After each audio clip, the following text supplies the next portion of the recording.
Hi friends, लक्ष्य academy channel में आपका स्वागत है और मैं हूं पंकज मिश्रा। साथियों, आप लोग कैसे हो? उम्मीद करते हैं आप लोग अच्छे ही होंगे। साथियों, आप लोग जानते हो कि अपना एक सेशन क्या चल रहा है। एक बहुत ही महत्वपूर्ण भूमिका जिसमें जीएस की होती है। क्या है? UP GK. क्या है? UP GK. तो हम आज आपको पढ़ाएंगे उत्तर प्रदेश का इतिहास। क्या पढ़ाएंगे? History of UP, Uttar Pradesh का इतिहास। उत्तर प्रदेश का इतिहास आज हम पढ़ेंगे उत्तर प्रदेश का इतिहास। इम्पोर्टेंट टॉपिक जो कि UP police, jail warder, SI, lower PCS सभी परीक्षाओं के लिए ये उपयोगी है। तो उत्तर प्रदेश का इतिहास हम पढ़ेंगे, इसका विकास और ये कहाँ पड़ता है, कैसे कैसे इसके दक्षिण पूर्व में क्या क्या स्थित है, कौन कौन से प्रदेश हैं, क्या है। इम्पोर्टेंट टॉपिक है ये। तो साथियों, हम बता देते हैं सबसे पहले यूपी का परिचय। उत्तर प्रदेश का इतिहास, यूपी का परिचय समझने से पहले सबसे पहले हम क्या समझेंगे? भारत के बारे में। किसके बारे में? भारत के बारे में। भारत क्यों? क्योंकि भारत का ही एक ऐसा प्रदेश है उत्तर प्रदेश जो उसके अंतर्गत आता है, भारत के अंतर्गत। तो भारत में कितने राज्य हैं? 29 राज्य हैं। 29 में एक राज्य क्या है? यूपी है। तो सबसे पहले हम क्या करेंगे कि भारत के बारे में हल्की फुल्की थोड़ी सी जानकारी लेंगे, उसके बाद हम उत्तर प्रदेश के बारे में जानेंगे। तो भारत किस भाग में पड़ता है? पहली बात तो हम ये जानेंगे कि भारत कहाँ पर स्थित है। भारत कहाँ पर स्थित है, इसका आंकड़ा लगाया जाता है। भाई, हम थोड़ी ना स्थित कर रहे हैं, ये स्थित है इसलिए बताया जाता है। तो भारत कहाँ स्थित है? भारत कहाँ स्थित है? भारत कहाँ स्थित है? तो भारत उत्तरी गोलार्ध में स्थित है। कहाँ स्थित है?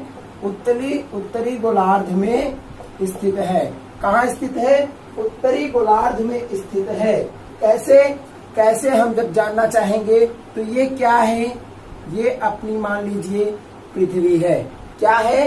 ये पृथ्वी है। तो पृथ्वी में ये पृथ्वी के ये बीच में एक रेखा अगर हम खींच देते हैं तो इसे क्या कहते हैं? भूमध्य रेखा। भूमध्य रेखा। भू मतलब क्या होता है? भूमि यानी कि अपनी जमीन, धरती माता, जिनको हम भारत माता भी कहते हैं। तो भू मतलब जमीन और मध्य, इसके मध्य में जो रेखा खींची है उसे क्या कहते हैं? भूमध्य रेखा।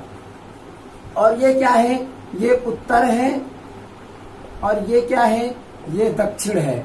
तो भारत यहाँ पर ये भूमध्य रेखा 0 डिग्री सेल्सियस पर क्या होता है?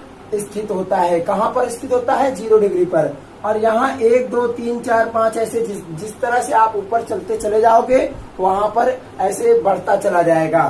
तो भारत कितने डिग्री पर स्थित है? तो भारत का विस्तार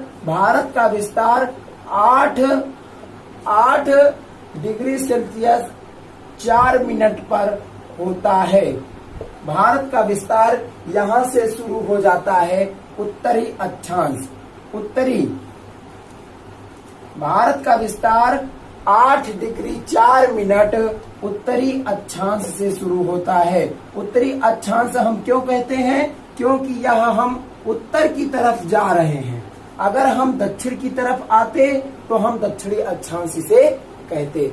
उम्मीद है कि आप लोगों को समझ में आ रहा होगा। साथियों, अगर वीडियो समझ में आ रहा है, पसंद है तो आप लाइक और शेयर जरूर करिए। ठीक है साथियों? तो कहाँ स्थित है? उत्तरी गोलार्ध में स्थित है भारत। तो भारत के बारे में हम जब जान गए इतना, तो अब इसी के जरिए से हम समझेंगे उत्तर प्रदेश। क्यों? क्योंकि अगर भारत जो है उत्तरी गोलार्ध में स्थित है तो उत्तर प्रदेश कहाँ स्थित होगा? उत्तर प्रदेश भी भाई, जब भारत उत्तरी गोलार्ध में है तो उत्तर प्रदेश भी उत्तरी गोलार्ध में होगा। क्यों? क्योंकि भारत का ही हिस्सा है उत्तर प्रदेश, उसी के अंतर्गत आता है। तो उत्तर प्रदेश का विस्तार, यूपी का विस्तार ये इंपॉर्टेंट टॉपिक है, आप लोग इसका अक्षांश और देशांतर ये सब कुछ नोट करते चलिए। नोट, एक कॉपी और पेन लेकर के तब बैठिए। यूपी का विस्तार 23 डिग्री 52 से शुरू होता है। कितने से शुरू होता है? 52 मिनट, 23 डिग्री 52 मिनट। आप जैसे ही उत्तरी गोलार्ध में ऐसे उत्तर की तरफ, ऊपर की तरफ आप जैसे ही चले जाओगे तो और आगे जा करके 23 डिग्री जब हो जाएगा, वहीं से क्या हो जाता है? उत्तर प्रदेश शुरू हो जाता है। उत्तर प्रदेश का शुरू होता है और यही चीज आगे आकर के 30 डिग्री 24 मिनट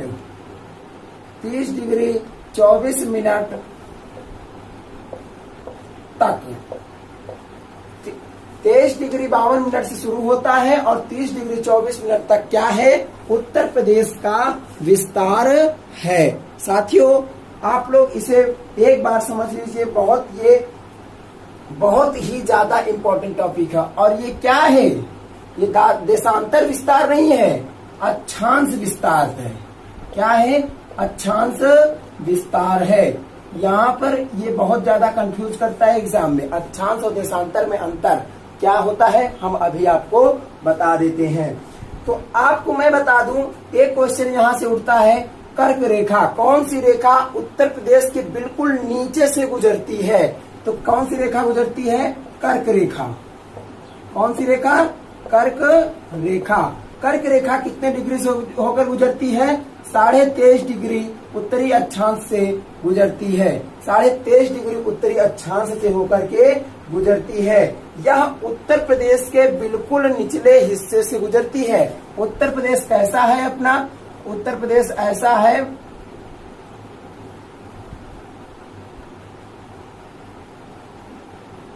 उत्तर प्रदेश ऐसा है, आपको हम दिखा दे रहे हैं बस ऐसे ही थोड़ा सा बना करके। उत्तर प्रदेश तो कर्क रेखा यहां से होकर के गुजरती है, लेकिन उत्तर प्रदेश को टच नहीं करती है, तनिक भी टच इसे नहीं करती है। अब हम आपको बता देते हैं सबसे पहली चीज, देशांतर और अक्षांश में अंतर क्या होता है। आप लोग इसे इसका स्क्रीनशॉट लीजिए और नोट्स बना लीजिए जरूर से जरूर। एक बार इसे नोट जरूर बना लीजिए और एक बार इसे पढ़ लीजिए मन लगा के, दोबारा कभी नहीं पढ़ना पड़ेगा। आप किसी भी एग्जाम की तैयारी कर रहे हो, खासकर यूपीएसआई और यूपी पुलिस, लोअर पीसीएस, तो आप समझो कि यूपी जीके का बहुत ही ज्यादा महत्वपूर्ण भूमिका रहती है। उत्तरी गोल आपको अक्षांश और हम देशांतर में अंतर बताते हैं क्या होता है। देखिए, ये है अपनी पृथ्वी। क्या है? पृथ्वी है। तो यहाँ पर जो भूमध्य रेखा है, ये क्या है? भूमध्य रेखा। जो ऐसी रेखा होती है उसे क्या कहते हैं? जो ऐसे लेटी हुई रेखा होती है उसे हम अक्षांश कहते हैं। क्या कहते हैं? अक्षांश कहते हैं। और जो एक ऐसे खड़ी लंबवत रेखा होती है, इसे हम क्या कहते हैं? देशांतर रेखा कहते हैं। क्या कहते हैं? देशांतर रेखा। अब आपको समझ में आ गया होगा कि देशांतर रेखा और ये क्या बोलते हैं, अक्षांश रेखा में क्या अंतर है। 0 डिग्री, देखिए अब आ जाता है देशांतर में, आपसे पूछ लिया जाता है कि 0 डिग्री से 0 डिग्री क्या 0 डिग्री देशांतर रेखा कहाँ से गुजरती है। भाई ये तो जब यहाँ से ये 0 हुआ तो ये भी तो 0 कहीं से होगा, तभी तो जाकर के आगे गिनती बनेगी। तो 0 डिग्री देशांतर रेखा कहाँ से गुजरती है, तो हम आपको बता देते हैं। ये सब इम्पोर्टेंट चीजें हैं, इम्पोर्टेंट क्वेश्चन ही आते हैं यहाँ से। 0 डिग्री अक्षांश रेखा कहाँ से गुजरती है। 0 डिग्री अक्षांश देशांतर रेखा, ये देशों की बात हो रही है। देशांतर रेखा कहाँ से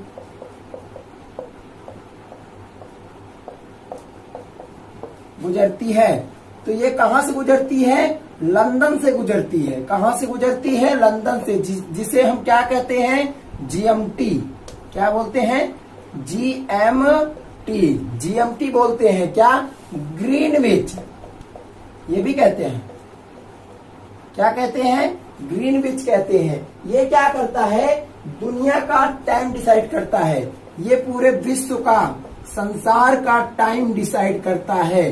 क्या करता है? टाइम डिसाइड करता है। कौन करता है? 0 डिग्री देशांतर रेखा कहां से गुजरती है? लंदन से गुजरती है। लंदन से।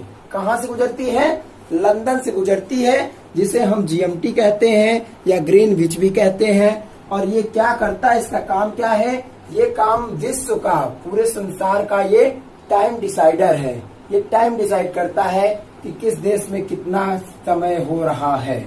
वहां से पता किया जा सकता है कि आपके यहाँ कितना समय है तो हमारे यहाँ कितना होगा। क्यों ये परिवर्तन क्यों होता है? क्योंकि हम जिस प्रकार से ऊपर नीचे चलते चले जाएंगे, ऐसे ऐसे घूमते, उसी हिसाब से वो परिवर्तन बताता चला जाएगा। भारत देशांतर दृष्टि से पूर्वी गोलार्ध में स्थित है। भाई साहब, जब आप अक्षांशीय दृष्टि से देखें तो कहाँ निकला? उत्तरी गोलार्ध में निकला। अब आप जब अक्षांशीय दृष्टि से देख चुके तो अब आपको देखना क्या है? अब देशांतर की दृष्टि से देखना है कि भारत देशांतरी दृष्टि से कहाँ स्थित है। भारत देशांतर दृष्टि से कहाँ स्थित है? ये स्थित है कहाँ? ये है पूर्वी गोलार्ध में स्थित है। कहाँ स्थित है? पूर्वी गोलार्ध में स्थित है। कहाँ स्थित है? पूर्वी गोलार्ध में स्थित है। भारत देशांतरी दृष्टि से पूर्वी गोलार्ध स्थित है। तो भाई साहब, जब पूर्वी गोलार्ध का मतलब ये है कि ये पृथ्वी है, ये अक्षांश है, देशांतर रेखा ये अक्षांश रेखा है, ये क्या है? यहाँ पर भारत स्थित है। इस भाग में, इतने भाग में भारत क्या है? स्थित है। तो ये जब आप और इधर से चले जाओगे, पूर्वी गोलार्ध का मतलब है कि भारत यहाँ कहीं पर स्थित है, इधर कहीं स्थित है। क्यों? क्योंकि ये क्या है?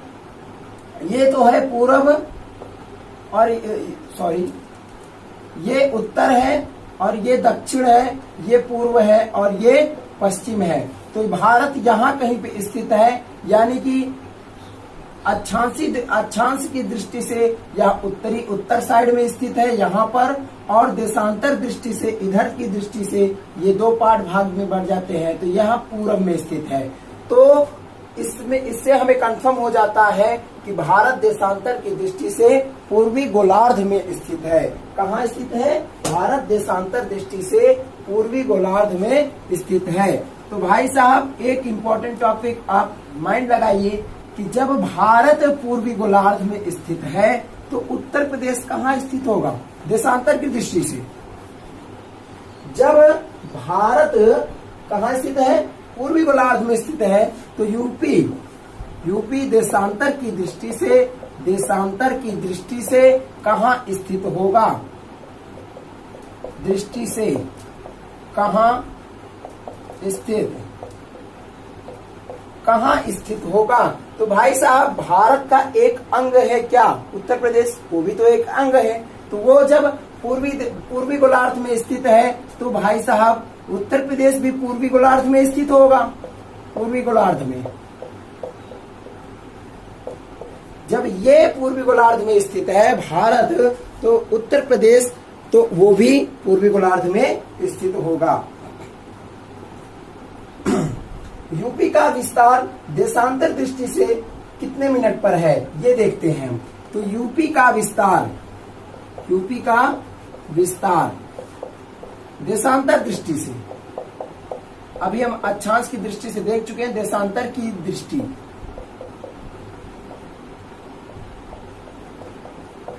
दृष्टि से ये हम देख लेते हैं। तो इसका विस्तार कहां से है? 77 डिग्री 5 मिनट से यह शुरू हो जाता है। कहां से शुरू हो जाता है? 77 डिग्री 5 मिनट पूर्व से शुरू हो जाता है और 84 डिग्री 38 मिनट पर यह एंड हो जाता है। 38 मिनट। आप लोग ये टाइम जरूर याद करिए, ये एग्जाम में यही इंपॉर्टेंट है, ये पूछा जाता है। तो क्या हो गया?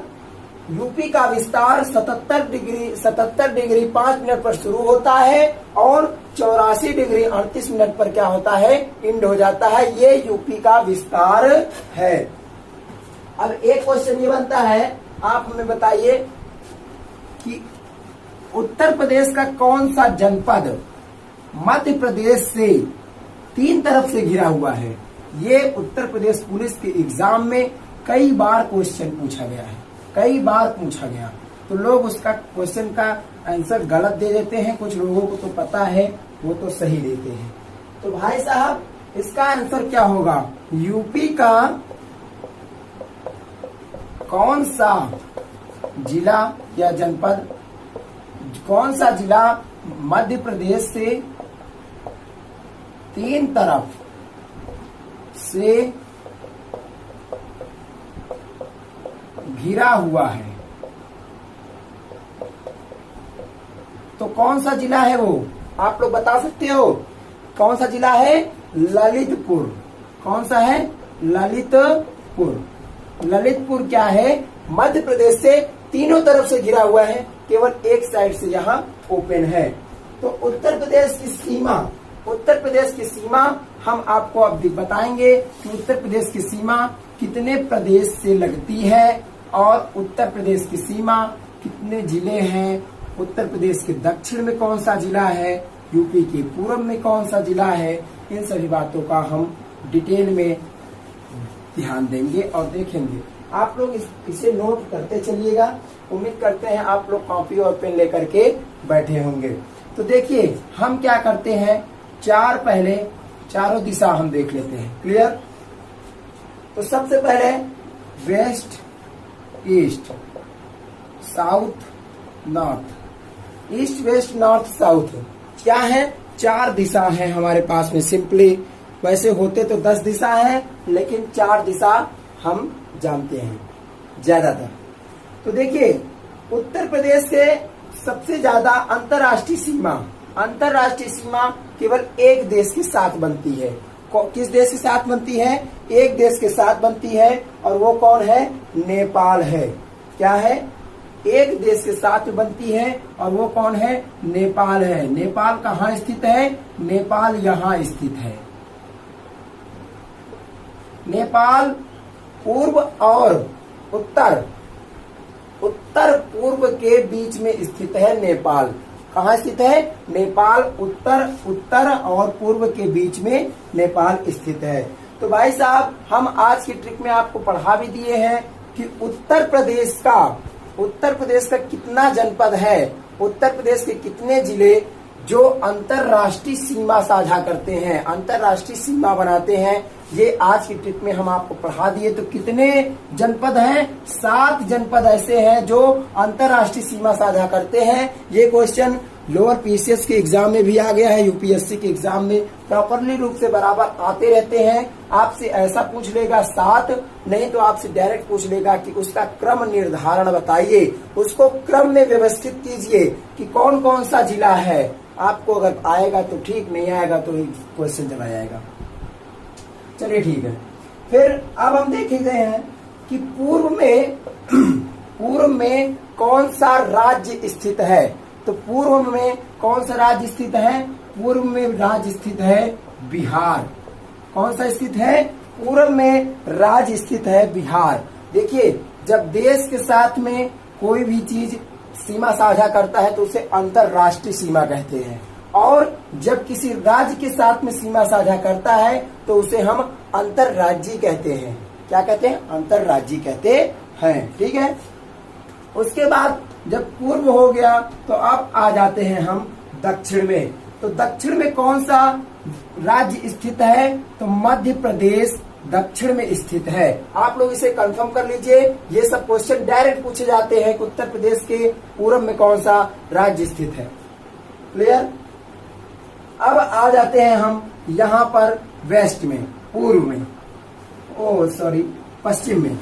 पश्चिम में कौन सा राज्य स्थित है, तो पश्चिम में भाई साहब यहाँ पर आप देखोगे तो राजस्थान स्थित है। क्या है, राजस्थान।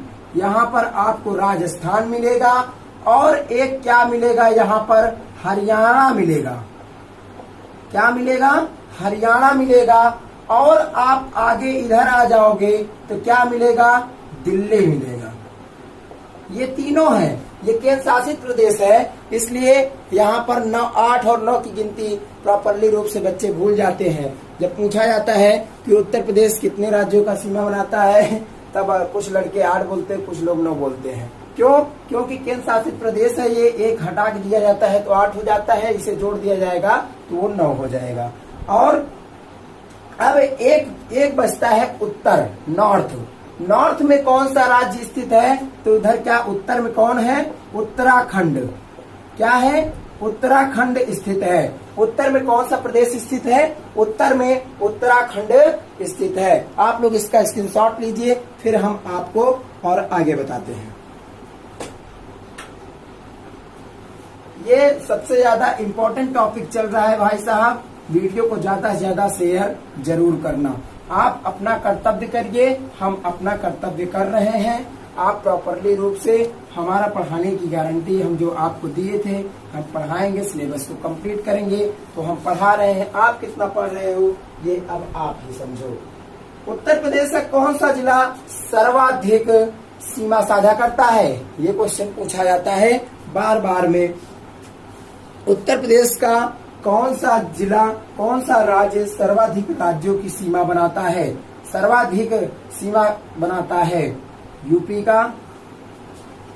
भारत का कौन सा राज्य सर्वाधिक राज्यों में सीमा बनाता है? उत्तर प्रदेश। कितने राज्य हैं उसमें?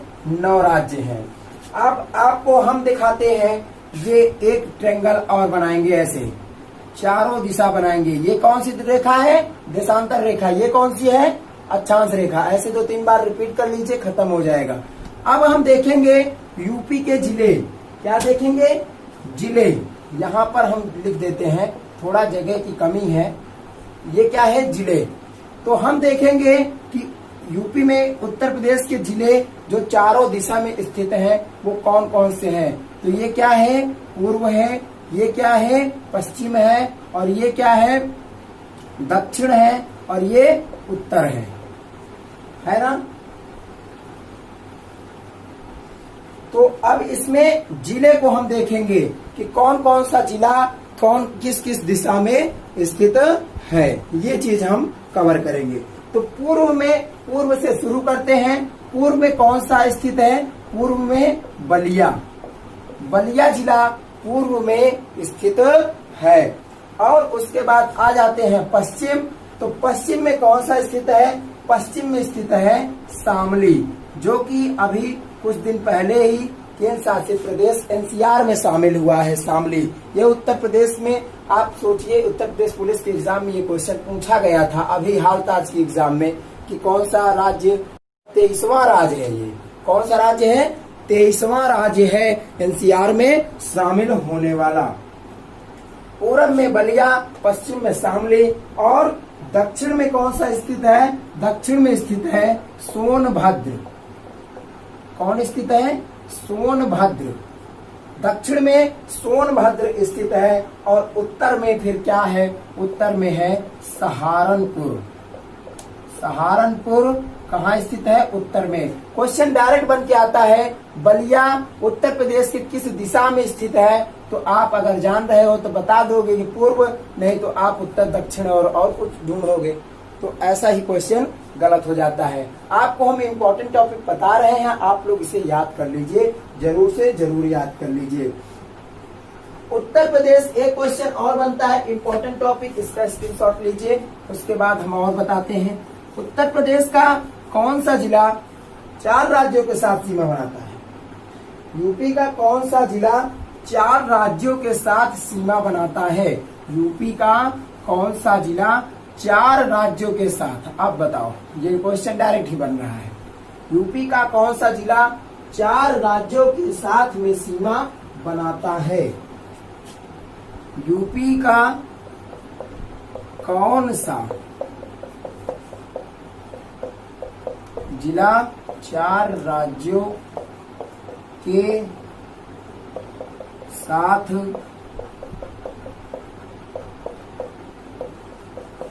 सीमा बनाता है? अब आप बताइए, 4 राज्यों के साथ में सीमा बनाता है। ये क्वेश्चन बहुत ही बेस्ट क्वेश्चन है। तो ये क्या है, उत्तर प्रदेश का कौन सा जिला, तो उत्तर प्रदेश का केवल एक जिला ऐसा है, उस जिले का नाम क्या है, उस जिले का नाम है सोनभद्र। क्या नाम है, सोनभद्र एक ऐसा जिला है जो 4 राज्यों के साथ में सीमा बनाता है। अभी हम थोड़ी देर पहले आपको बताए सोनभद्र उत्तर प्रदेश के किस दिशा में स्थित है, दक्षिण दिशा में स्थित है और यह 4 राज्यों के साथ सीमा बनाता है। वो चारों राज्य कौन कौन से हैं, आपको वैसे तो हम ट्रिक में पढ़ा देते हैं लेकिन हम यहाँ पर भी बता दे रहे हैं। मध्य प्रदेश, छत्तीसगढ़, कौन कौन है, मध्य प्रदेश, छत्तीसगढ़, झारखंड, क्या है, झारखंड और बिहार। क्यों, क्योंकि दक्षिण में बिहार भी स्थित है ना। तो 4 राज्य ऐसे हैं जिसके क्या करते हैं, सोनभद्र 4 राज्यों के साथ में सीमा बनाता है, सीमा साझा करता है। अब बताइए छत्तीसगढ़ क्या है, 26वां राज्य है। छत्तीसगढ़ भाई 36 है ना, यहाँ पे 36 को 26 कर दीजिए। ये क्या है, भारत का 26वां राज्य है। और ये जो झारखंड है ये 28वां राज्य है। छत्तीसगढ़ क्या है, 26वां राज्य है भारत का, और ये झारखंड 28वां राज्य है। 2 क्वेश्चन ये भी हम आपका क्लियर करवा दे रहे हैं। बस ऐसे आपका धीरे धीरे सब कुछ क्लियर होता चला जाएगा। आप लोग कितना क्लियर कर रहे हो ये आपकी जिम्मेदारी बनती है, हम आपके ऊपर। यार हमारे पढ़ने से, हमारे पढ़ाने से आपकी परीक्षा नहीं क्वालिफाई हो जाएगी, हमसे ज्यादा आपको ध्यान देना पड़ेगा कि आप कितना पढ़ रहे हो और क्या कर रहे हो। उत्तर प्रदेश का कौन सा जिला 3 राज्यों से सीमा बनाता है, ये भी क्वेश्चन बनता है।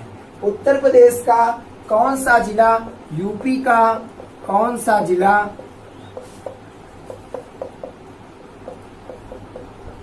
3 राज्यों से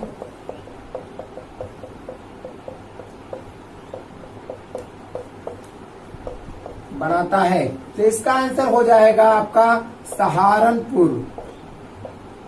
क्या हो जाएगा, सहारनपुर। सहारनपुर एक ऐसा राज्य है जो, एक ऐसा जिला है जो 3 राज्यों से सीमा साझा करता है। कौन कौन से हैं, ये है हिमाचल प्रदेश, हिमाचल प्रदेश और हरियाणा, और ये तीसरा क्या है, उत्तराखंड। ये 3 राज्य ऐसे हैं जिससे क्या करता है, सहारनपुर 3 राज्यों से सीमा साझा करता है। आप लोग इसे नोट डाउन कर लीजिए। थोड़ा सा और कुछ बचा है बता देते हैं आपको, फिर और जो कुछ बचेगा, वीडियो बहुत लंबा बन जा रहा है, आपको हम नेक्स्ट दिन पढ़ा देंगे, लेकिन आप लोग इसे नोट डाउन करते चलिए। ये इम्पोर्टेंट चीजें हैं, एक भी चीजें बाहर नहीं जाने देंगे। कोई भी क्वेश्चन अगर एग्जाम में पूछा जाता है तो यहीं से क्वेश्चन उठेगा। ये यूपी जीके एक ऐसा है जो एग्जाम में महत्वपूर्ण भूमिका निभाता है भाई साहब, जीके पोर्शन में। आप ये समझो कि जीके में यहीं से क्वेश्चन बनता ही बनता है, यहीं से क्वेश्चन इतिहास में, हिस्ट्री में, ज्योग्राफी, भूगोल में, सब में आता है। नेपाल की सीमा यूपी के कितने जनपद से मिलती है, आपको हम बता ही दिए। नेपाल का मतलब ये क्या है, नेपाल से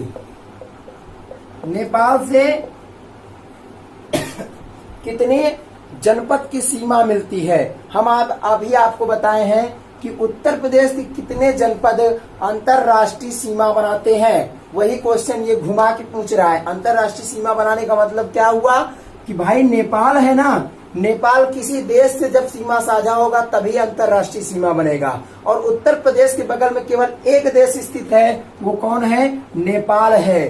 कौन है, नेपाल है।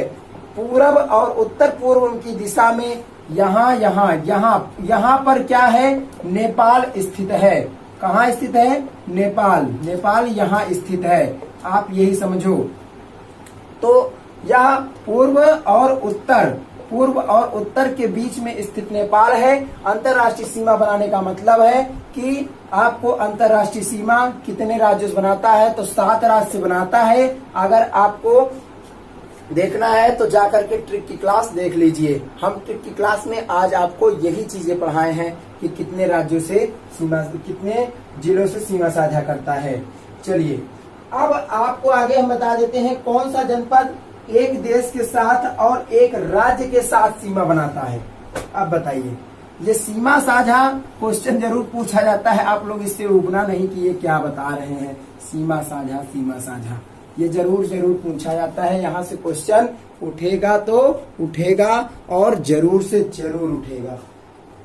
ये क्या है, कौन सा जिला, कौन सा जिला एक राज्य और एक देश, इससे एक देश और एक राज्य के साथ, एक राज्य और एक देश के साथ सीमा बनाता है। ठीक है, तो इसका आंसर क्या हो जाएगा, महाराजगंज। महाराजगंज एक ऐसा जनपद है जो एक देश और एक राज्य के साथ सीमा बनाता है। तो राज्य कौन सा है, राज्य का नाम हम बता दिए आपको बिहार, बाकी देश का नाम नहीं बताएंगे क्योंकि हम बार बार आपको रिपीट कर रहे हैं। आपको हम बता दे रहे हैं, फिलहाल अभी हम क्लास पढ़ा रहे हैं, जब आपका टेस्ट होगा तब उसमें हम आपको नहीं बताएंगे आंसर। तो क्या है, बिहार हो गया, उसके बाद देश कौन सा है, नेपाल है। नेपाल ही तो एक ऐसा देश है ना।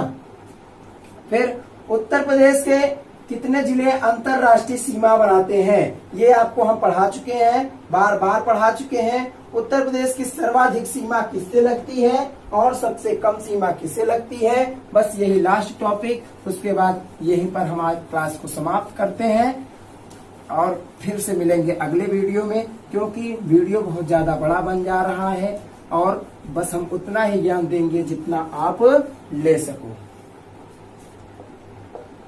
यूपी की सर्वाधिक सीमा किस प्रदेश से लगती है, यूपी की सर्वाधिक सीमा किस प्रदेश से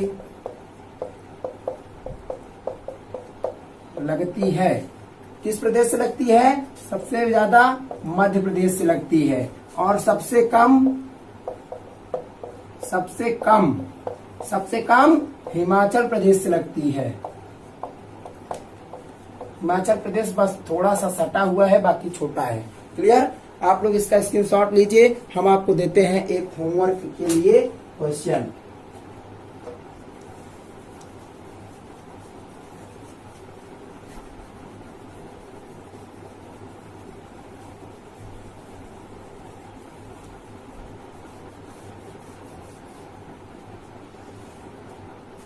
क्वेश्चन, सिद्धार्थनगर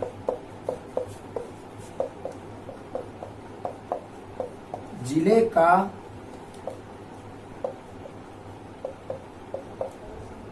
मुख्यालय कहाँ है।